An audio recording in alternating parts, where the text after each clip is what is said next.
Chapter 6, falling for the narcissist. So I go and talk to this lawyer. I'm just like, listen, I feel hoodwinked by this guy. Like, look at what he did to me. Like, this is wrong. Like, I'm just so, I cannot even trust this person. Like, what the fuck? Like, I feel like a whole mug. And like, she's like some Christian lady, and she's like, she's like a struggling single mom herself. And she's just like,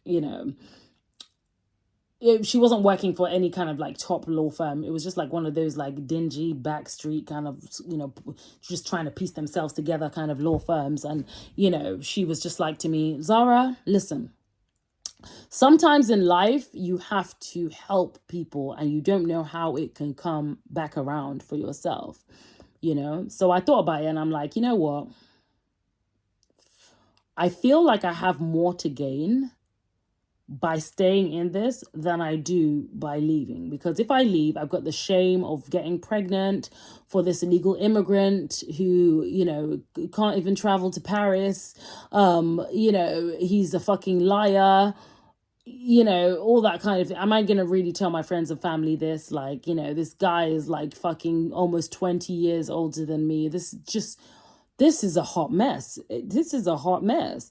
Or should I, essentially, help him out, give him stay in the country, write him a letter that, yeah, sure, he can stay here. He's got me pregnant, he's going to stick beside me, that sort of thing. And she's like, yeah, sometimes you got to help, and again, he's like trying to pretend that he's going to be a good dad, again, fixing to buy the pushchair, writing it all down, all the product codes and stuff like that, writing a long list of what we might need and all of this kind of stuff. And, financially, just to go back a bit, financially, remember I said earlier that he used to work nights, right? And he said that I could stay in his house during the day. So when he met me, apparently with one of my Coco Cabin events that I was doing, he said that he had a contract job, and on that day he didn't show up at the contract. So the people basically took him off the contract and scratched him off. But I was thinking at the time, okay, like that's not really a big deal. Like, you can always get another contract if you're a contractor. That's not a big problem. And, we all know contractors get paid more as well. So I was like, yeah, okay, that's cool, again, he used to buy me stuff. When we used to go out, he used to pay for things like, he paid for the fish now, you know what I mean? And other stuff. So I didn't really think anything of it, but he was like blaming me essentially that it's because he came to help me with Coco Cabin, that's the reason why he'd lost his contract. And he was finding it really difficult to get another contract. But again, he was paying the rent in this little studio place that we were living in at the time, so I didn't think anything of it. And yeah, he's obviously got the money to pay for this lawyer that he's putting in an application for. So I'm like, okay, cool, so again, I'm looking at it like, what am I gonna do? So eventually, reluctantly, I made the decision to put my passport down on that table and help that man. Yes, I did. Because I felt like it'd be better in the long run for my child if my, baby daddy was in the country instead of being deported. Even though he lied and he'd overstayed for 12 years, he came to the country in 2002 on a student visa, okay, to study his master's. He told me he studied architecture. Okay, so again, I was thinking, okay, he told me he does technical drawings as well. So I was thinking, well, for architecture, he must have some money, he can obviously pay for things, that sort of thing. And he probably won't find it that difficult to find another contract. But yeah, I decide to help him and put my passport down on the table so he could stay in the country. So at this point, he's like so grateful that he can stay in the country, that sort of thing.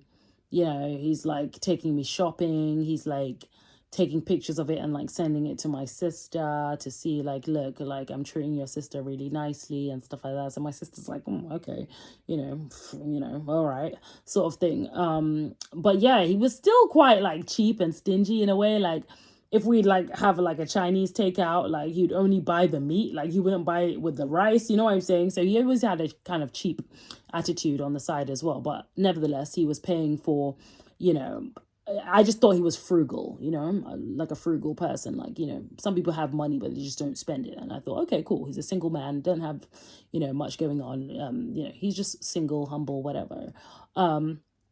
And yeah, so I decided to help this man, and yeah, that was that. So a few weeks later, I feel like I'm 23 weeks pregnant at this time.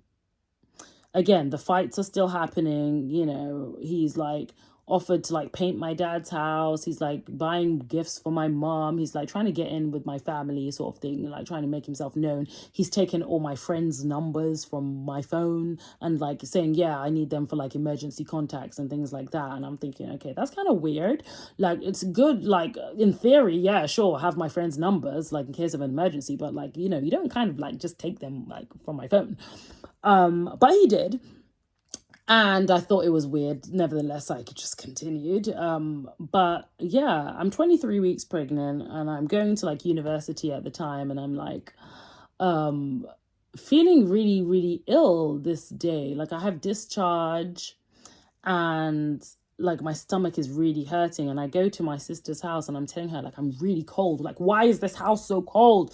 I put on like my dad's fleece at the time and I'm like, it's so cold in here. She's like, Zara, like, it's normal temperature. What the hell is going on? Like, it might be you. Like, maybe you should go to the hospital and get checked out, especially if, like, I remember, like, I had so much discharge. Like, I remember, like, I had to take my underwear off, like, when I got to their house, and I had to, like, literally hand wash my underwear because it was that wet.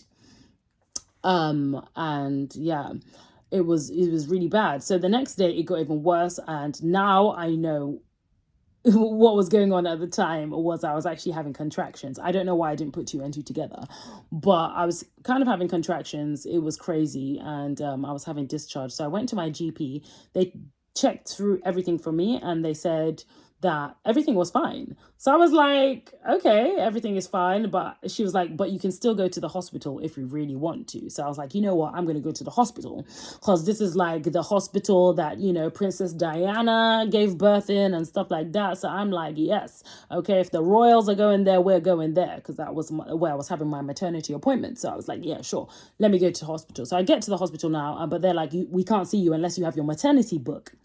And I'm like, oh my God, my maternity book is all the way in South London. Like, I need Randy to come and give it to me. And Randy would literally like spend all day sleeping. Like, I would come home at 6 o'clock sometimes and this man will still be sleeping.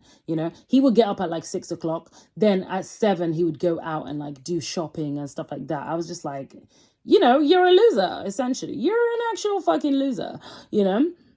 But anyway, Randy comes to the hospital now after like an hour driving into town, to where the hospital was, and he gives my hospital book to the hospital, and they're like, Zara, you're really, really sick. And I'm like, I feel fine. Like, what do you mean? So they like give me IV like straight away. They're like, your temperature, you've got a fever, which explains why I was feeling cold over at my sister's house, right?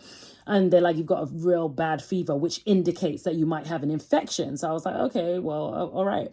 So they bring the consultants over, who have a feel around, I'm pregnant. And they're like, I'm very sorry, Zara, but you're going to have this baby tonight. And if you don't have this baby tonight, you're going to have this baby tomorrow morning. I'm like, come again? Huh? I'm 23 weeks pregnant, not 40 weeks.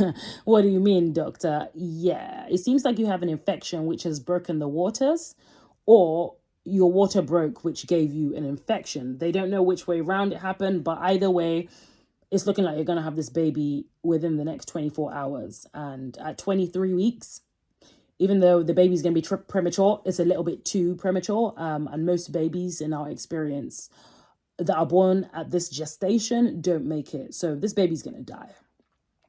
I just broke into tears. I just started crying. I just started crying.